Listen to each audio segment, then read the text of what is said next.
Hey guys, I'm back with story time part 3. So in this story time, I'm going to pick up where I left off from the last one.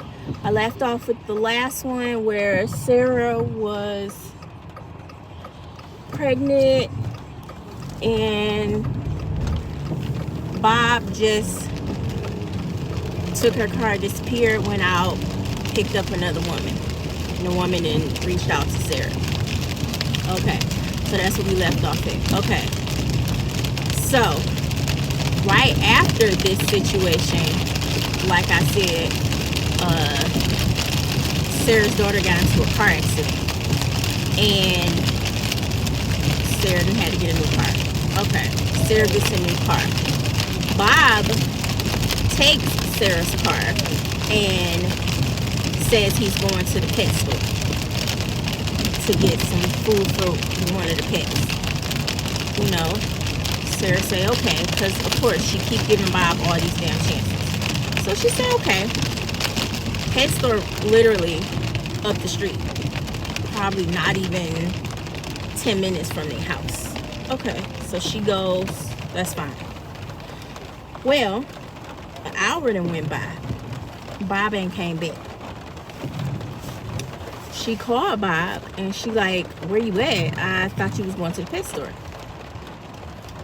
Oh, I'm on the way. I'll be home in a minute. Okay. Bob never comes home. None that night. He not answering her phone calls. He not answering her text messages. He not answering her FaceTimes. She can't get in touch with Bob at all. Every time she call, Bob's phone is just giving her a busy signal. Okay. She don't know what's going on. Now, mind you, she pregnant. And she had a high-risk pregnancy. Okay. So, she ain't heard from Bob. She been calling around. She called a couple police stations. She called, some tow yards to see if her car got towed. She trying to figure out where her car is because she don't know. At this point, she don't really care about where Bob is at. She just want to know where her damn car is because it's the only car they got. And how she supposed to get around? She pregnant. She got a baby on the way. What's supposed to happen if she ain't got no car, Okay. A couple hours go by. She done reached out to his brother. He ain't heard from him. He don't know what's going on. All right. Some more time go by. Sarah gets a phone call, and it's the hospital. They telling her, hey, we got Bob here. He gave us your phone number. He was admitted. Okay, now she freaking out. Oh my God, what happened? How did he end up in the hospital? What's going on? I don't know what's going on. Okay. She calls her friend, and she asked her friend, can you take me up to the hospital? Bob in the hospital. I need to go figure out what's going on. Okay. They get in the car. They get to this hospital. And Bob is toe up. He can't talk. He got a stutter. He's slurring words. She don't know what happened. But the nurse tells her, well, he said he got attacked. He don't know who attacked him. They attacked him from behind. He can write, but he can't really talk. He kept asking us to get you. He gave us your phone number. Okay. So I'm like, what's going on? Sarah goes, okay, Bob, where is the car? He's stuttering around, can't really talk.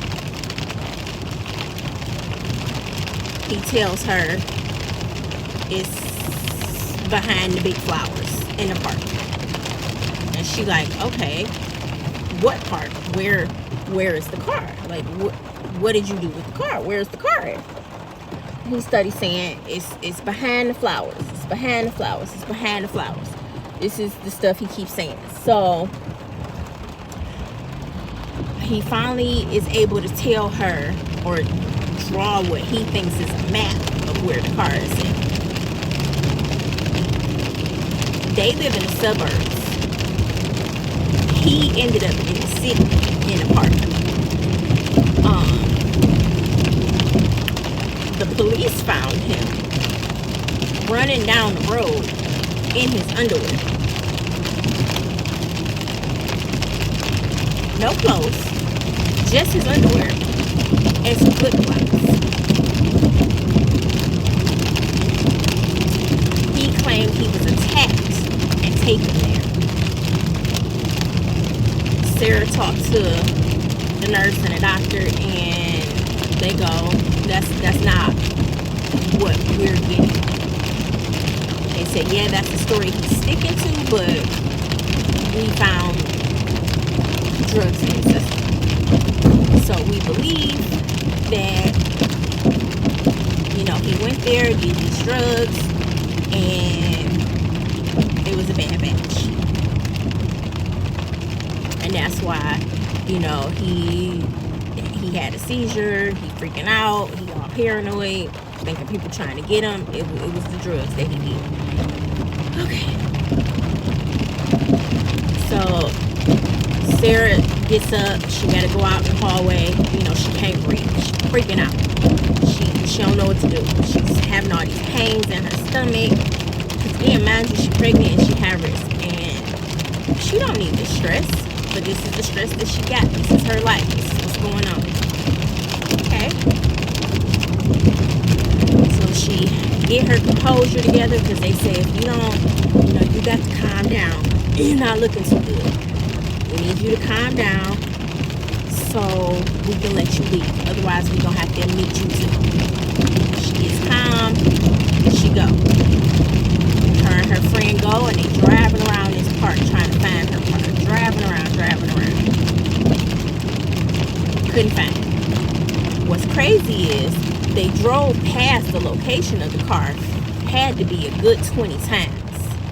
But the reason that they could not find the car was because it was so far back and they could not hear it. So she couldn't find it. Okay. Next day come along. Sarah has to reach out to a family member. It's not what she wanted to do, because she really did not want them in her business. She reaches out to an aunt, and her aunt says, all right, I'll take you to find the car. It's also the day Sarah has a doctor's appointment. So Sarah's daughter goes, you know what, Mama, we gonna come with you. We gonna help look for the car. And that's what Sarah needed. She needed those young ears, because they heard the car.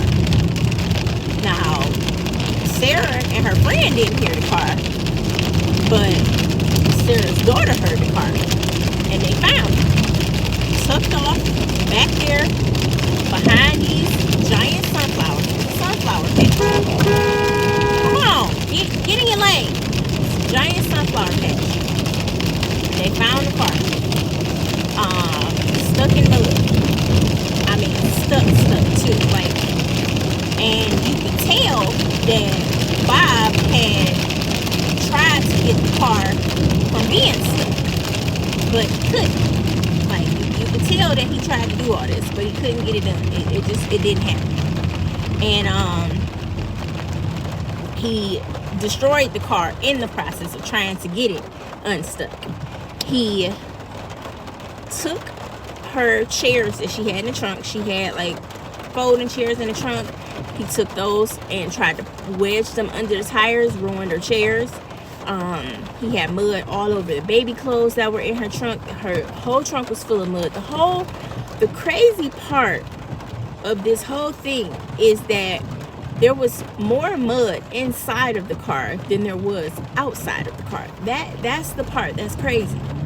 This is the part that, Sarah couldn't wrap her head around, is why in the world was there the whole inside of her car? It was all over every seat, the front seat, the back seat, the trunk, the steering wheel.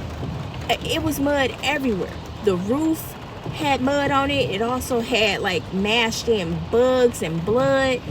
The car smelled like piss, like he peed in the car. It was not great. he left a baggie in the car. So it was very evident that he did drugs in the car because there was a baggie in the car.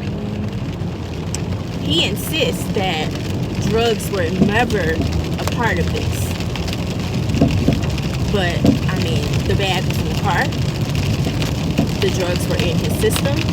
Obviously, you were doing drugs. Like, there's no way to get around that. You were doing the drugs, and you just don't want to admit it. And even with all of this, the whole week that Bob was in the hospital, Sarah still went to the hospital every day and advocated for Bob. Made sure that they was taking care of him, because hospitals don't like taking care of junkies. They don't. They don't feel sorry for junkies.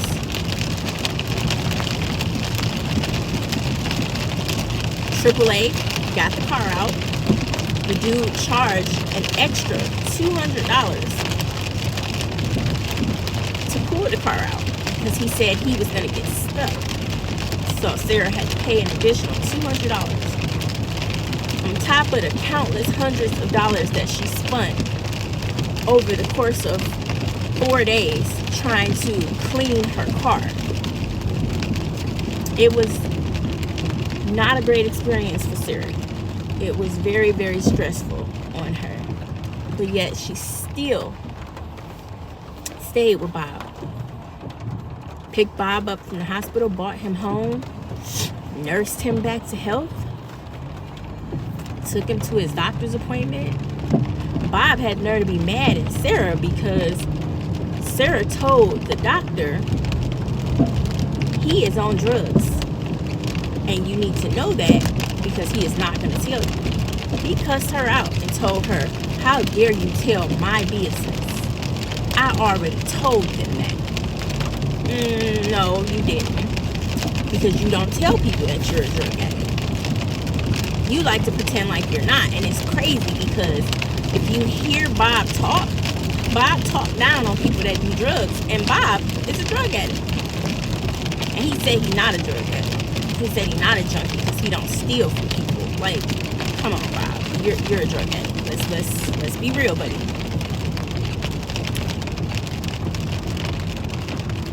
She stayed with him. Sarah's job threw her a baby shower. You know, she got the bulk of the stuff for the baby from the baby shower. She had a boy. And then she had an additional baby shower that was for family. And it was supposed to be SpongeBob themed, which should have been a very lovely baby shower, especially considering the fact that she paid for it. And that's the sucky part. She didn't throw her own baby shower. Her cousin, who is an event planner, she paid her to throw the baby shower. And got the short end of the stick. So pretty much her cousin took her money and did not do anything. It was not the experience that Sarah thought it was going to be. She was very heartbroken because she paid all this money. Her cousin kept telling her, like, you know, I'm treating this like this is my baby shower. It's gonna be great, you know, and they get there and there's no food, there's no desserts, the grass was not even cut, they had no party favors, there were not enough gifts for the games. Like, it was not great. There was not enough of the SpongeBob theme going around for people to know that it was a SpongeBob themed baby shower. It was just not great. On top of the fact that Sarah had to spend more money when she got there to buy food because there was no food or desserts. And then the one food that was there, Sarah had to cook it herself. Sarah did not enjoy the family baby shower. It was the worst experience of her life, and she was very distraught by that because she doesn't get to have another baby shower. Sarah knew that she wasn't having any more kids, so she was very, very hurt by this, and it just was not great. She was so hurt and she was so embarrassed, and she cried and cried and cried, and Bob made it even worse because for whatever reason he had an attitude. Now Sarah doesn't know if he had an attitude because none of his family showed up to the baby shower or what, but he definitely had an attitude, and they were arguing and it was not great, and Sarah spent the whole baby shower crying because it just was not a good experience for her. It was not. It was horrible. And people just kept coming up to her and asking her, you know, why didn't you tell me that you needed help? And why didn't you ask me? I would have threw you a baby shower. She didn't know her baby shower was going to be like that. Like, there was nothing that she could do. Okay? Baby shower over. We fast forward a month or so, and Sarah has the baby. She has the baby early. Baby probably would have came a lot more earlier than it did had the doctors listened to her when she told her that she had a leak, because Sarah's water had been broken for quite some time. But she had the baby a month later. So they're at the hospital. Bob leaves Sarah in the hospital in the triage part. Sarah ended up having to call Bob to tell him, like, hey, look, if I have this baby and you're not here, you might as well not come back. Like, that is it. That is the last straw. I'm not doing this with you. Mind you, she had been telling Bob the whole time that she was pregnant, like, hey, there's going to be 12 weeks where I cannot pay the bills. You have to take care of us. You're going to have to do this. I need you to do this. I can't do it. You have to do it. And Bob kept saying, okay, I got it. I can do it.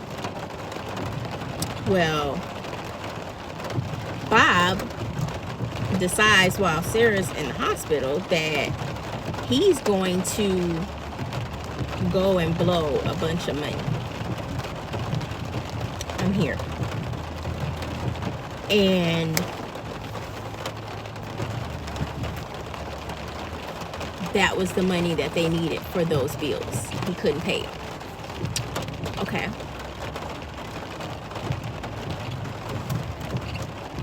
He comes back. They have the baby. He leaves again the next day. Loses Sarah's debit card. Comes back all sick. Cussing Sarah out. Throwing up on her hospital room floor. Like, it's ridiculous, the stuff that he did. 4 days later, they go home. All right, we'll pick it up there on the next one.